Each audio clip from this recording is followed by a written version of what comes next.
অজিত দোভাল ভারতের জাতীয় নিরাপত্তা উপদেষ্টা, ডক্টর খলিলুর রহমান আমাদের জাতীয় নিরাপত্তা উপদেষ্টা, তারা দুজন সেখানে আছেন, দিল্লিতে আছেন। এখন সেখানে তারা কি কথা বলছেন, কেন কথা বলছেন, সেগুলো নিয়ে কথা বলবো। তাছাড়া আপনারা জানেন যে বাংলাদেশে আন্তর্জাতিক অপরাধ ট্রাইব্যুনাল একটা রায় দিয়েছে, সাবেক প্রধানমন্ত্রী শেখ হাসিনাকে ফাঁসির আদেশ দিয়েছেন। সেটা নিয়ে ভারতে তিনি অবস্থান করছেন দিল্লিতে, সেটা নিয়ে কোনো কথা হবে কিনা। আপনারা আরেকটা জিনিস জানেন যে চিকেন নেক নিয়ে এক ধরনের উত্তেজনা আছে। ভারত বাংলাদেশের বর্ডারের দিকে তিনটা ঘাঁটি করেছে, সেগুলো নিয়ে কি ভারতের দিল্লিতে বোমা হামলা হয়েছে আপনারা জানেন। সেখানে ভারতীয় কিছু কিছু মিডিয়া বলছে, সরকারিভাবে যদিও বলা হয়নি, যে বাংলাদেশের সংশ্লিষ্টতা আছে, সেটার সত্যতা কতটুকু, সবকিছু নিয়ে তরুণ ঘোষ আজকে আমাদের সাথে কথা বলবেন। জি, প্রথমে আপনার কাছে জানতে চাই যে আমাদের খলিলুর রহমান সাহেব বুধবারে যাওয়ার কথা ছিলেন, কিন্তু তিনি একদিন আগেই দিল্লিতে চলে গেছেন। সেখানে একটা আন্তর্জাতিক বৈঠক আছে, সেখানে তিনি যোগ দিয়েছেন। তো স্বভাবতই ভারতের জাতীয় নিরাপত্তা উপদেষ্টা অজিত দোভালের সাথে তার কথা হয়েছে। জি, তরুণ ঘোষ, আপনি একটু শুরু করবেন যে কি প্রথম দিন ৪৫ মিনিট তাদের মধ্যে আলোচনা হয়েছে, কি ধরনের আলোচনা গুরুত্ব পেয়েছে আপনি যদি একটু জানান আমাদেরকে। জি।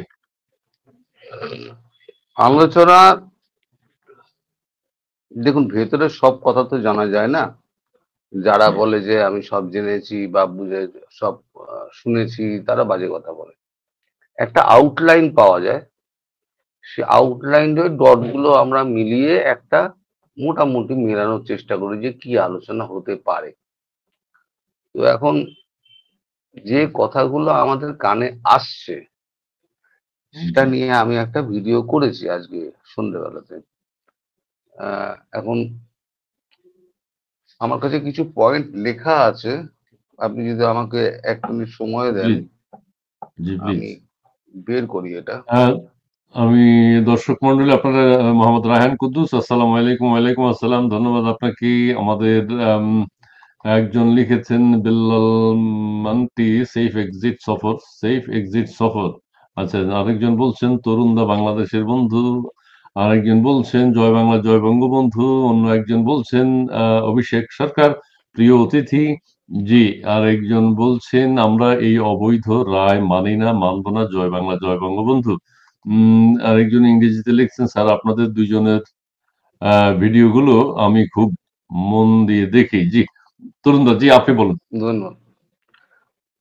আচ্ছা, কতগুলো পয়েন্ট নিয়ে আজকে সকালবেলা 1 ঘন্টা 10 মিনিট একটা মিটিং, কালকে রাত্রিবেলাতে একটা মিটিং হয়েছে, পরশুদিন রাত্রিবেলা একটা মিটিং হয়েছিল, 18 তারিখ উনি যখন এসেছিলেন। জি। একটা ছোট একটা ডিনার করতে করতে একটা মিটিং হয়েছিল, সেটা খুব একটা উল্লেখযোগ্য নয়। আজকে সকালবেলা যেটা 1 ঘন্টা 10 মিনিট যে মিটিংটা হয়েছে 1 to 1, তারপরে আর একটা মিটিং হয়েছে যেখানে সার্জিও ছিলেন। সেখানে অবশ্য বেশি কথা কিছু হয়নি। 1 to 1 যে মিটিংটা হয়েছে, সেই মিটিংটাতে শেখ হাসিনাকে প্রত্যার্পণের ব্যাপারে কিন্তু একটা কথাও বলা হয়নি, আমরা যতটুকু জেনেছি। আচ্ছা। কারণ ভারত তার প্রতিক্রিয়া এত তাড়াতাড়ি আগেই জানিয়ে দিয়েছে, তার পরিপ্রেক্ষিতে আর আমি সে প্রসঙ্গে আসছি। আগে ওটা কিন্তু ভারত বলেছে বলি, নোটেড, আগে নোটেড নামে আপনাদের পররাষ্ট্র মন্ত্রণালয়ের ব্রিফিং এ বলা হয়েছে যে রায়ের হ্যাঁ, কথা হ্যাঁ, তারা হ্যাঁ, হ্যাঁ, শুনেছেন। হ্যাঁ, জি। হ্যাঁ, হ্যাঁ, হ্যাঁ। জি। আহ, বা খলিলুর রহমান যে মানে প্রস্তাবগুলো নিয়ে এসেছিলেন, সেটা হচ্ছে একটা ঢাকা দিল্লি জি। একটা সমান সমঝোতার ভিত্তিতে দুপক্ষই এগিয়ে যেতে চায়। সেক্ষেত্রে ভারতকে এগিয়ে আসতে হবে এবং বাংলাদেশের সঙ্গে হাত মিলিয়ে এগোবে। ভারত বলেছে যে আমরা যে কোনো নির্বাচিত সরকার ইনক্লুসিভ নির্বাচনের মাধ্যমে যদি গঠিত হয়, তার সঙ্গে আমরা যেই হোক না কেন তার সঙ্গে আমরা কাজ করতে প্রস্তুত। এর আগে বিএনপি ছিল, বিএনপির সঙ্গেও আমরা ভারতবর্ষ কাজ করেছে। কিন্তু কিছু কিছু অনাকাঙ্ক্ষিত ঘটনা ঘটে গিয়েছে এবং কিছু অপ্রাসঙ্গিক বক্তব্য বাংলাদেশের পক্ষ থেকে, বাংলাদেশের যিনি রাষ্ট্র এখন চালাচ্ছেন মোহাম্মদ ইউনূস, তিনি নিজে বলেছেন এবং তার কিছু কাজকর্ম এমন আছে যেগুলো ভারতবর্ষের উদ্বেগ সৃষ্টি করেছে, যেমন আইএসআই কে এখানে ঢোকানো, তারপরেতে আইএসআই এর সেনা কর্তাদের, পাকিস্তানি সেনা কর্তাদের রেগুলার ভিজিট, তারপর জাহাজে করে এই সমস্ত মালপত্র আসা। খাদ্য-টাদ্য এলে পরে অসুবিধে নেই, কিন্তু পাকিস্তানের নিজেরই খাদ্য নেই, তো পাকিস্তান খাদ্য তো বিক্রি করে খায়, পাকিস্তান কি খাদ্য পাঠাবে? 100 কিলো যদি চাল পাঠায়, তার মধ্যে 25 কিলো আপনি কয়লা পাবেন। তো তার জবাবে খলিলুর রহমান বলেছেন যে বাংলাদেশ এই সমস্ত ঘটনার জন্য আন্তরিকভাবে দুঃখিত। এটা আমি বাংলাদেশ সরকারের পক্ষ থেকে আপনাকে বলছি, আমরা আন্তরিকভাবে দুঃখিত এবং ভবিষ্যতে একসঙ্গে চলার জন্য যে যে পদক্ষেপগুলো নেওয়া উচিত, আমরা সেই পদক্ষেপগুলো নিয়েই চলবো। এটা গেল একটা।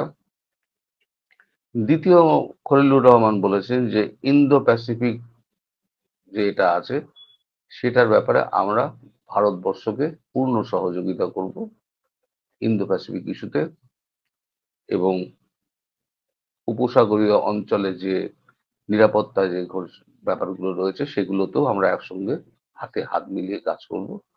ভারত বলেছে এটা ওয়েলকাম, এটা তো হওয়া উচিত। তারপর হচ্ছে যে উনি একটা বলেন যে আমি সরকারের পক্ষ থেকে, বিশেষ করে ডক্টর মোহাম্মদ ইউনূসের পক্ষ থেকে, বাংলাদেশ জনগণের পক্ষ থেকে আপনাকে বাংলাদেশে আমরা আমন্ত্রণ জানাচ্ছি, আপনি বাংলাদেশে আসুন। তখন উত্তরে অজিত দোভাল বলেছেন যে বাংলাদেশের বর্তমান পরিস্থিতি যা, তাতে এখন তো যাওয়ার কোনো প্রশ্ন ওঠে না। ভবিষ্যতে যদি কোনোদিন সে সময় আসে, অবশ্যই বাংলাদেশে যাওয়ার আমার ইচ্ছে রইল। এটা গেল দুজনের কথাবার্তা। তারপরে যখন কথাটা এগোয়, তার আগে অজিত দোভাল তাকে থামিয়ে দিয়ে বলেন, 15 মাস 15 দিন ধরে আপনাদের ওখানে 77 জন আপনার পাকিস্তানি ব্যক্তি, সেনা অফিসার, আইএসআই এরা এসছে। 77 জন, তাদের নামের তালিকা, ছবি, সমস্ত কিছু খলিলুর রহমানের হাতে তুলে দেওয়া হয়, এবং যেখানে যেখানে যা যা হয়েছে তার 277টা 277 পিকচার, এবং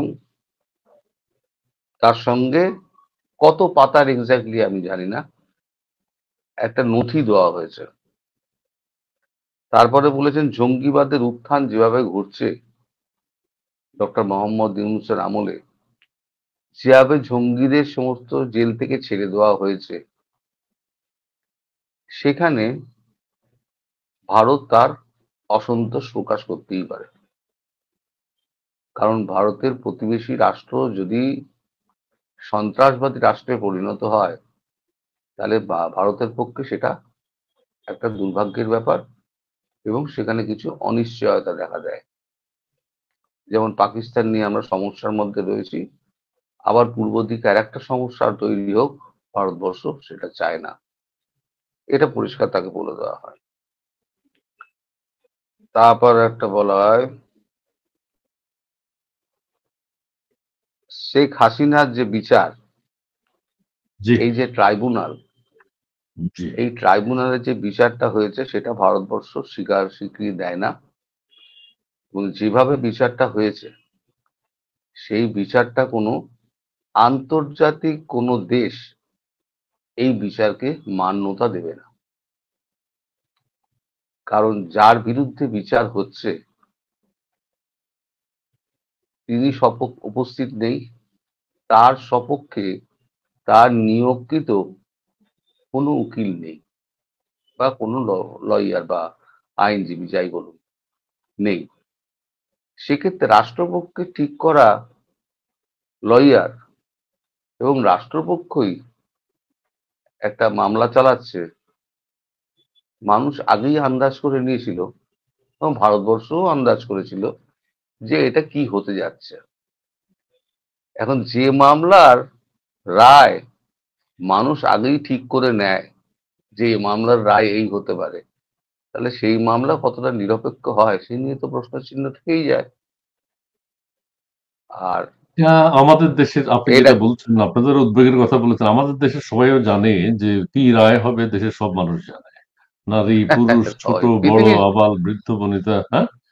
তবে আরেকটা এই কথা এমন আপনার কাছে কিছু সাথে চমক ছিল বলতে না। চাই, যে হ্যাঁ, এমন কোনো চমক ছিল না। হ্যাঁ, যা হওয়ার তাই হয়েছে, যা বলার তাই বলেছে। সেটা হচ্ছে অন্য কোনো দেশও কিন্তু এটাকে স্বীকৃতি দেয়নি, শুধু ভারতবর্ষ না। মানে আন্তর্জাতিক মানবাধিকার সংস্থাগুলো কথা বলেছে, পক্ষে বিপক্ষে নানান হ্যাঁ। কথা বলেছে, কিন্তু রাষ্ট্রীয়ভাবে কোনো দেশ সেইভাবে কথা বলে নাই। জি, প্লিজ। হুম। তা বলছে এখন যদি যদি ভারত সবসময় চায় যে ইনক্লুসিভ একটা নির্বাচন হোক, শান্তি ফিরে আসুক, একটা গণতান্ত্রিক সরকার গড়ে উঠুক, তার সঙ্গে ভারতবর্ষ কাজ করবে এবং ভোটটা অবিলম্বে হওয়া উচিত। ইনক্লুসিভলি ভোটটা হওয়া উচিত, অন্তর্ভুক্তিমূলক ভোটটা হওয়া উচিত। আর আমাদের যা তার মানে এটা মিন মানে করেছে কি আওয়ামী লীগের নামে যে নিষেধাজ্ঞা আছে আওয়ামী নির্বাচন লীগ, কমিশন হ্যাঁ থেকে? হ্যাঁ হ্যাঁ হ্যাঁ আচ্ছা, হ্যাঁ আচ্ছা। হ্যাঁ, জি, জি। অন্তর্ভুক্তিমূলক মানে আওয়ামী লীগকে নির্দিষ্ট করেই তো বলা। সরি। তারপরে উনি যেটা বলেন যে আমাদের যা স্পেকুলেশন, জি। আগে আওয়ামী লীগের যে জনপ্রিয়তা যেটা নিচে নেমে গেছিল, আপনাদের এই বর্তমান সরকারের কাজকর্মে সেই আওয়ামী লীগের মানে জনপ্রিয়তা এখন পুনরায় আবার ফিরে এসছে। এখন আমাদের যা স্পেকুলেশন তাতে 50 থেকে 55% ভোট যদি এখন হয় তাহলে আওয়ামী লীগের এতেই পড়বে। আমি বলছি না যে আওয়ামী লীগের হয়ে আমি প্রচার করছি, আমি বলছি আমাদের গোয়েন্দাদের যে স্পেকুলেশন, আমি সেই স্পেকুলেশনের কথা বলছি, যেহেতু ওয়ান ওয়ান টু ওয়ান এখানে কথা হচ্ছে, তাই আমি বলছি। এবার দিল্লি ব্লাস্ট নিয়ে একটা কথা হ্যাঁ। হচ্ছে। আচ্ছা দিল্লি দাদা, ব্লাস্টে এখানে আমি একটু বলি যে আপনাদের মিডিয়াগুলো বাংলাদেশের সংশ্লিষ্টতার কথা নানানভাবে বলছে, কিন্তু রাষ্ট্রীয়ভাবে এখনো সেটা বলা হয়নি। সত্যি কি বাংলাদেশের কোনো যোগাযোগ সেখানে ছিল? যে আপনারা কি জেনেছেন, কতটুকু জেনেছেন? দেখুন, বিভিন্ন কাগজে বেরিয়েছে। আমি সবার আগে যে কাগজটা বেরিয়েছিল সেটা হচ্ছে ডেকান ক্রনিকল। এটা হচ্ছে ডেকান ক্রনিকল, এটা তো দেখা যাবে না, এটা তো মুশকিল হচ্ছে এখানে। এই দেখুন ডেকান ক্রনিকল। আর একটু সামনে নিয়ে আসেন। হ্যাঁ, আচ্ছা, ঠিক আছে। হুম, হুম, ডেকান হুম, হুম, হুম, ক্রনিকল। হুম। হ্যাঁ, হ্যাঁ, হ্যাঁ। এইখানে এইখানে লিখছে ওরা বিস্ফোরণের সাথে ঢাকার যোগসূত্র খুঁজে পেল ইন্টেলিজেন্স, ইন্টেল। লিখছে, আমি পড়বো, পড়ুন, পড়ুন। আমি কি পড়বো? জি, জি, জি, প্লিজ। সন্ত্রাসী হামলার সন্ত্রাসী হামলার পথ অনুসরণ করতে গিয়ে ভারতীয় সংস্থাগুলি আবিষ্কার করেছে যে দিল্লি বিস্ফোরণের সূত্রগুলি পাকিস্তান ও বাংলাদেশের মধ্যে গভীরভাবে জড়িত। সংস্থাগুলি বিস্ফোরণের কয়েকদিন আগে লস্করে তৈবার এলইটির শীর্ষ কমান্ডার সাইফুল্লাহ সাইফের বাংলাদেশি সরকারি কর্মকর্তা এবং সন্ত্রাসী কর্মীদের সঙ্গে সাম্প্রতিক বৈঠকের ওপর দৃষ্টি নিবদ্ধ করেছে। দিল্লি বিস্ফোরণে কয়েকদিন আগে পাকিস্তান ভিত্তিক লাইভ সাইফ আজ পাকিস্তান ভিত্তিক সাইফ অক্টোবরের শেষ সপ্তাহে ও শেষ শেষ অক্টোবরের শেষ সপ্তাহে ঢাকার হুম, একটি অভিজাত এলাকায় বনানীতে আয়োজিত একটি সভায় ভার্চুয়ালি যোগ দিয়েছিলেন। ও সাইফ সাইফ যোগ দিয়েছিল। সাইফ হুম, পাকিস্তান থেকে ভার্চুয়ালি সভায় যোগ দিলেও বাংলাদেশের 7 জন ব্যক্তি সশরীরে উপস্থিত ছিলেন সেই ভিডিও কনফারেন্সে।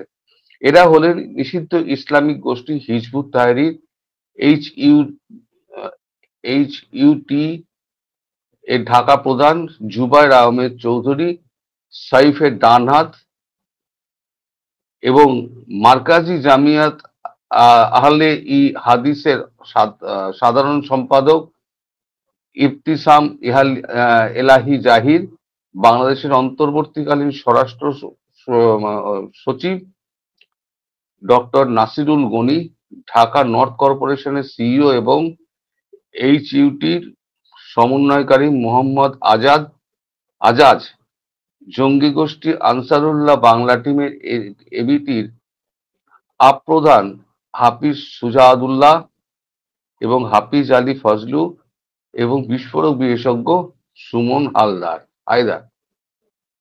সুমন আহমেদ। সূত্র মতে বৈঠকের পর নভেম্বরের গোড়ায় বিস্ফোরক বিশেষজ্ঞদের একটি দল মুর্শিদাবাদ হয়ে ভারতে প্রবেশ করে পশ্চিমবঙ্গ এবং দেশের অন্যান্য অংশে সন্ত্রাসী হামলা চালানোর জন্য লোকেদের প্রশিক্ষণ দেওয়ার কাজ ছিল। এই হচ্ছে দেখা যাচ্ছে না? ঠিক আছে। হ্যাঁ, হ্যাঁ, এবার দেখা যাচ্ছে। আপনি হ্যাঁ, হ্যাঁ, ঠিক আছে, ঠিক আছে। এটা জি। এখন আমি এটা পুরোটা তারপর বললাম না, আপনাদের এইটুকু। রাষ্ট্রীয়ভাবে তো কোনো বলা হয়নি। আমরা মিডিয়াতে না, যেটুকু রাষ্ট্রীয়ভাবে কিছু দেখেছি বলা হয়নি, যেটা কিন্তু সরকার কিন্তু এটা নাও বলছে না। এই যে আমরা বলছি, আমরা লিখছি, সরকার কিন্তু সরকারিভাবে কোনো প্রতিবাদ জানায়নি। তার মানে কি, বাংলা একটা সংস্কৃত শব্দ আছে, মৌনানো সম্মতি লক্ষণ। মৌনতা হচ্ছে সম্মতির লক্ষণ।